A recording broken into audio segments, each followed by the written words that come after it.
Hello guys, this is Ankit Pateliya and you are watching Cambdy. तो चलिए start करते हैं। आज बहुत इंपॉर्टेंट क्लास है, नर्स इक्वेशन सीखने वाले हैं। नर्स जितनी भी बातें मैंने सारी की सारी बताई हुई हैं वो इसी चीज के लिए बताई थी। तो देखते हैं क्या होती है। ठीक है, तो मैंने भाई पिछली क्लासेस में तुम लोग को बताया था ईएमएफ को हम लोग दो तरीके से लिख सकते हैं, ई नॉट ऑफ सेल, एक E of cell. E not of cell standard electric potential था जिसकी वैल्यू मैं तुम लोग को पिछली क्लास में निकालना सिखा चुका हूँ।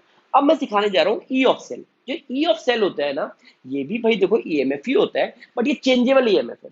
यानी कि कॉन्सेंट्रेशन अगर मैं बदलूंगा ना, तो जो तुम्हें किसी भी कोई भी जो तुम्हारा सेल है, अगर मैं उसकी कॉन्सेंट्रेशन बदलता हूं तो जो उसकी पावर सप्लाई है, जो पावर देने की टेंडेंसी है, वो भी बदल सकती है। तो कैसे, जरा देखते हैं। तो देखो, ये एक तरीका है, नर्स्ट इक्वेशन एक तरीका था किसी भी सेल का कॉन्सेंट्रेशन, अगर किसी सेल में इलेक्ट्रोलाइट की कॉन्सेंट्रेशन को बदलोगे तो उससे तुम्हारा जो इलेक्ट्रोमोटिव फोर्स है उसकी वैल्यू भी चेंज हो सकती है। इसकी वैल्यू हम लोग कैसे निकालते हैं? ई ऑफ सेल होता है ई नॉट ऑफ सेल। भाई ये फॉर्मूले की डेरिवेशन हमारे सिलेबस में नहीं है। E not of cell minus में 2.303 R T by n F log concentration of product upon में कॉन्सेंट्रेशन ऑफ रिएक्टेंट। अभी मैंने जो बातें लिखी हैं एक एक, उनको मैं समझाता हूं मैंने क्या क्या बातें लिखी हुई है। ठीक है, देखिए, ई नॉट ऑफ सेल हम निकालना सीख चुके हैं, एन की वैल्यू हम निकालना सीख चुके हैं। याद है किसमें? सेल रिएक्शन में। जो मेरा सेल रिएक्शन वाला लेक्चर है उसमें मैंने तुम लोग का एन की वैल्यू निकालना सिखा दिया है। अब देखिए आर क्या है, यहाँ पे आर होता है गैस कांस्टेंट जिसकी वैल्यू होती है 8.314 जूल पर केल्विन पर मोल। टेम्परेचर अगर मैं यहाँ पे 298 केल्विन ले लूं इस रिएक्शन में, F is Faraday's 96500 joule coulomb per मोल। अच्छा, इसकी वैल्यू एग्जैक्ट 96484 होती है, पर हम अपनी कैलकुलेशन को आसान बनाने के लिए 96500 ले रहे हैं। अब वन, ये फेराडे होता क्या है? अगर कोई तुमसे पूछे what do you mean by Faraday, Faraday is Faraday is defined Faraday is charge on 1 mole of electrons. मतलब एक मोल ऑफ इलेक्ट्रॉन के ऊपर कितना चार्ज है वही फेराडे होता है। जैसे एक इलेक्ट्रॉन के ऊपर कोई पूछे चार्ज कितना है, तो 1.6 इंटू में -10 की पावर -19 कूलम, ये चार्ज है एक इलेक्ट्रॉन के ऊपर। अगर 1 मोल के लिए कोई पूछेगा तो भाई इसको एवोगैड्रो नंबर से मल्टीप्लाई करना पड़ेगा ना, 1 मोल के लिए। तो क्या करूं, इंटू में एवोगैड्रो नंबर। तो जिसकी वैल्यू निकल के आएगी वो कितनी आती है? कूलम पर मोल। बोलिए जी, समझ में आई? तो जो एवोगैड्रो, जो फेराडे होता है वो चार्ज होता है किस पे? 1 मोल ऑफ इलेक्ट्रॉन्स पे चार्ज होता है। तो यहाँ फेराडे की वैल्यू डाल दी। अगर मैं इस इक्वेशन को रिड्यूस फॉर्म में लिखूं, यानी कि अगर मैं इस इक्वेशन में क्या कर दूं, इसकी वैल्यू, आर की वैल्यू डाल दूं, टी की वैल्यू डाल दूं और एफ की वैल्यू डाल दूं, तो भाई इक्वेशन मेरी बन जाती है 0.059 बाय में एन लॉग ऑफ प्रोडक्ट की कॉन्सेंट्रेशन अपॉन में रिएक्टेंट की कॉन्सेंट्रेशन। तो एक्चुअल में नर्स इक्वेशन तो ये होती है, बट हम लोग जितने भी 12th में सीबीएसई में क्वेश्चंस करेंगे सारे के सारे हम इस इक्वेशन से कर सकते हैं। एनसीईआरटी मान के चलती है कि जो टेम्परेचर तुम्हें दे रखा है वो 298 केल्विन दे रखा है, तुम्हें उसी टेम्परेचर पर सारे के सारे क्वेश्चन सॉल्व करने होते हैं।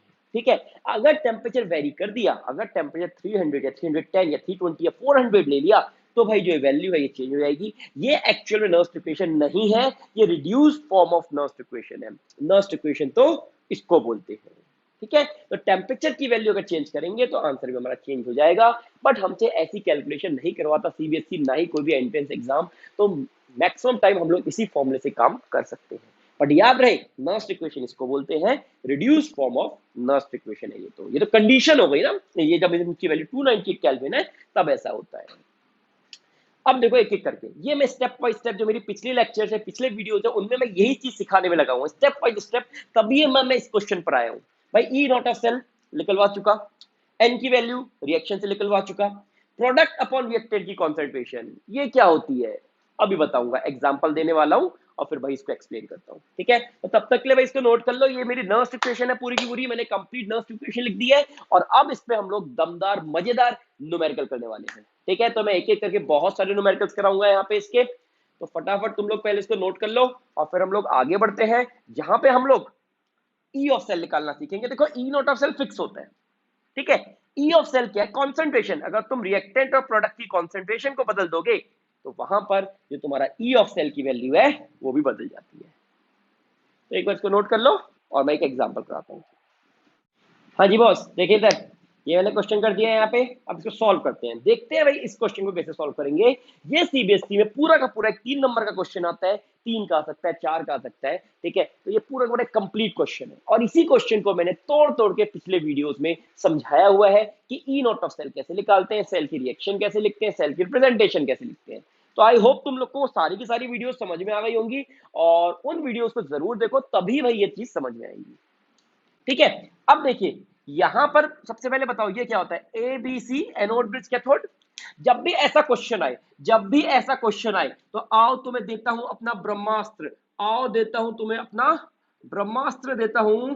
ब्रह्मास्त्र चला देना, मेरा ब्रह्मास्त्र चला देना। क्या है क्या है क्या है क्या है? पहला, सबसे पहले सेल की रिप्रेजेंटेशन देखो, सेल की रिप्रेजेंटेशन चेक करो, सेल की रिप्रेजेंटेशन के बाद सेल की रिएक्शन लिखो, इसके बाद ई नॉट ऑफ सेल निकालो और उसके बाद अप्लाई कर दो Nernst equation, apply Nernst equation to calculate E of cell.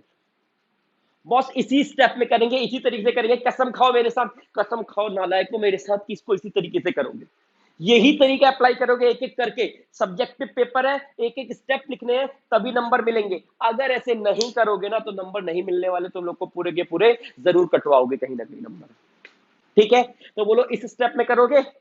चलो सबसे पहले सेल की रिप्रेजेंटेशन बोलो बॉस, बोलो ए बी सी। सेल की रिप्रेजेंटेशन दे रखी है, बोलो ये एनोड, ये ब्रिज, ये कैथोड। तो सेल की रिप्रेजेंटेशन से ये पता चल गया कि एनोड क्या है, ब्रिज क्या है और कैथोड क्या है।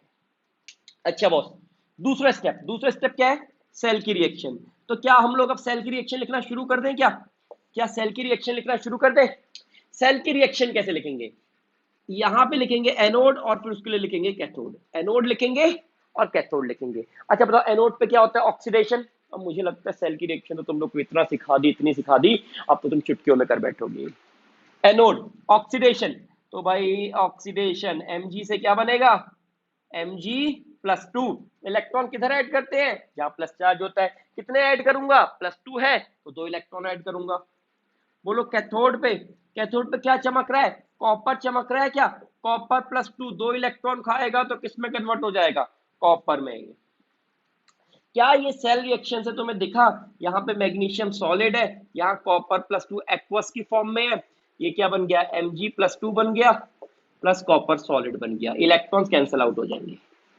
क्या सेल की रिएक्शन आ गई लिखनी, एन की वैल्यू पता चलेगी कितनी है, एन की वैल्यू, एन कितने है, 2 है। एन क्या होते हैं, number of moles of electron transferred, number of moles of electron transferred from anode to cathode. कितने इलेक्ट्रॉन ट्रांसफर कर रहा हूं एनोड से कैथोड में, उसी को मैं एन बोलता हूं। तो नर्स्ट इक्वेशन में जब लोग एन की वैल्यू लिखने वाले हैं ना, वो यहीं से लिखते हैं, एन पता चल जाएगा हमें। चलो आगे देखो, सेल की रिएक्शन लिख लोगे, इसको इतना नोट कर लो, इतना नोट कर लो, सेल की रिएक्शन लिख लोगे। अगला स्टेप, सेल की रिएक्शन लिखने के बाद ई नॉट ऑफ सेल निकालना है। बोलो ई नॉट ऑफ सेल। चलो ई नॉट ऑफ सेल निकालते हैं। देखो ई नॉट ऑफ सेल तीसरा स्टेप है। ई नॉट ऑफ सेल का फॉर्मूला क्या होता है, E not of cathode minus E not of anode. Cathode पे कौन है, कॉपर, कितना रखूंगा, 0.34। एनोड पे कौन है, मैग्नीशियम, कितना रखूंगा, बोलो ऐड करूं, 2.70 वोल्ट। क्या ये ई नॉट ऑफ सेल की वैल्यू आ गई, क्या ई नॉट ऑफ सेल समझ में आया, कितना आया, 2.70 वोल्ट आया ई नॉट ऑफ सेल। तो मेरा E not of cell clear, मेरी सेल रिएक्शन क्लियर, मेरा सेल रिप्रेजेंटेशन क्लियर। अब लगा दूं नर्स्ट, अब लगा दूं नर्स्ट इक्वेशन। चलिए जी, तो अब मैं नर्स्ट इक्वेशन लगाने वाला हूं। अब देखो यहां लगाने वाला हूं नर्स्ट इक्वेशन। क्या लिखते हैं, नर्स्ट इक्वेशन कैसे लिखी जाती है, E of cell equals to E not of cell minus में 0.059 बाय में एन, एन कितना है 2 log concentration of product.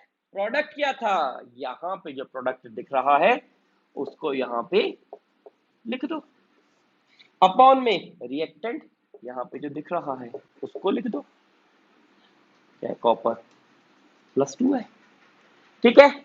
E not of cell की वैल्यू कितनी चमक रही है, 2.70 वोल्ट, तो डाल दोगे क्या,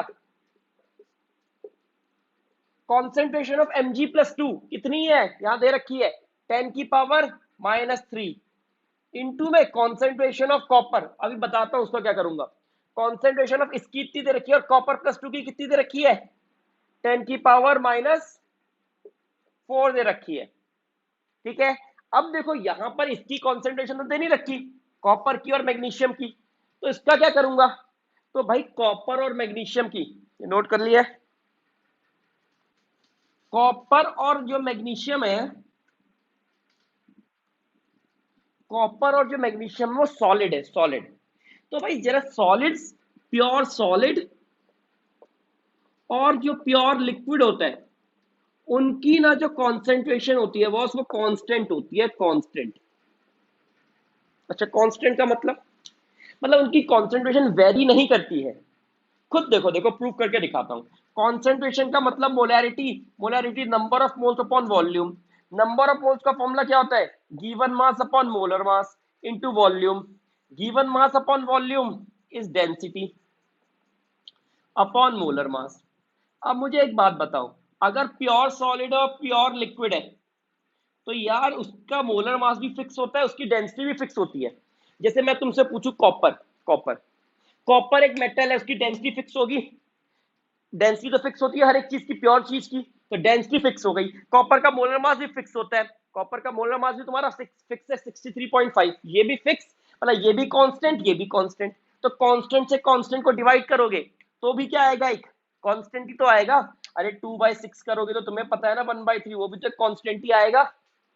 तो ऊपर भी कांस्टेंट, नीचे भी कांस्टेंट, तो जो वैल्यू निकल के आएगी वो भी क्या निकल के आने वाली है, कांस्टेंट। तो मैं बोल सकता हूं क्या कि जो कॉन्सेंट्रेशन, यानी कि जो मैं मोलैरिटी ले रहा हूं, कुछ भी ले लो भाई, कोई सी भी चीज ले लो, मोलैरिटी मोलैरिटी सब कांस्टेंट ही रहती है। तो अगर मैं कॉन्सेंट्रेशन की बात करूं तो भाई यहां पर क्या हो रहा है, मेरी जो कॉन्सेंट्रेशन है सॉलिड की, प्योर सॉलिड और प्योर लिक्विड ही बोल रहा हूं मैं। अगर प्योर नहीं होगा तो डेंसिटी बदल जाएगी ना उसकी। तो प्योर सॉलिड और प्योर लिक्विड की जो डेंसिटी होती है वो क्या होती है, कांस्टेंट रहती है, यानी कि वो चेंज ही नहीं कर रही है। अच्छा, कि डेंसिटी वगैरह कुछ चेंज ही नहीं कर रही है, उसकी कॉन्सेंट्रेशन चेंज नहीं कर रही है, तो क्या ई ऑफ सेल पे उसका कोई फर्क पड़ेगा, क्या ई ऑफ सेल मतलब इसकी वैल्यू तो चेंज ही नहीं कर रही, इसकी भी चेंज नहीं कर रही। ई ऑफ सेल किस पे डिपेंड करता है बॉस, कॉन्सेंट्रेशन ऑफ इलेक्ट्रोलाइट्स पे। इसको बदलोगे तब ये बदलेगा। हम निकाल क्या रहे हैं, इसको निकाल रहे हैं ना। तो यार बाकी सारी चीजें जो फिक्स है उनको तो हमें कोई मतलब ही नहीं लेना, हमें मतलब है इनकी कॉन्सेंट्रेशन से, क्योंकि इनको बदलने पर ही इसकी वैल्यू बदलेगी। तो मैं इनकी वैल्यू को कांस्टेंट मान लेता हूं, और इनकी वैल्यूज ना पहले से ही जो ई नॉट ऑफ सेल है वो उसके अंदर हम लोगों ने फिक्स की हुई होती है, यानी कि पहले से हम एडजस्ट लेके चलते हैं, मान के चलते हैं, अपनी कैलकुलेशन क्यों बढ़ाएं। तो जो भी कांस्टेंट वैल्यूज होती हैं उनको हम लोग रिमूव कर देते हैं, या इन शॉर्ट ऐसे समझ लो, कांस्टेंट कांस्टेंट अपॉन कांस्टेंट, एक कांस्टेंट ही आना है, तो भाई कांस्टेंट को हटा के चलो ना, वो तो वेरी करेगा ही नहीं, तो कभी भी ई ऑफ सेल की वैल्यू इन पे तो डिपेंड ही नहीं कर रही है। तो अगर मैं बात करूं भाई यहाँ पे इनकी वैल्यू को कांस्टेंट मान लिया तो हटा दिया करो। हमेशा यहाँ पे याद रखना, हमेशा आयंस की कॉन्सेंट्रेशन लेते हैं, सॉलिड लिक्विड गैस कुछ भी होगा, कुछ नहीं लेना है, हमेशा जो आयंस होंगे उनकी जो कॉन्सेंट्रेशन है हमेशा उसी की कॉन्सेंट्रेशन लोगे। तो मुझे लगता है इसको काट दोगे तो ये कितना चले जाएगा, ऊपर जाएगा तो 10 बच जाएगा, तो 2.70 माइनस में 0.059 बाय में 2, ये बच गया log 10, log 10 होता है 1।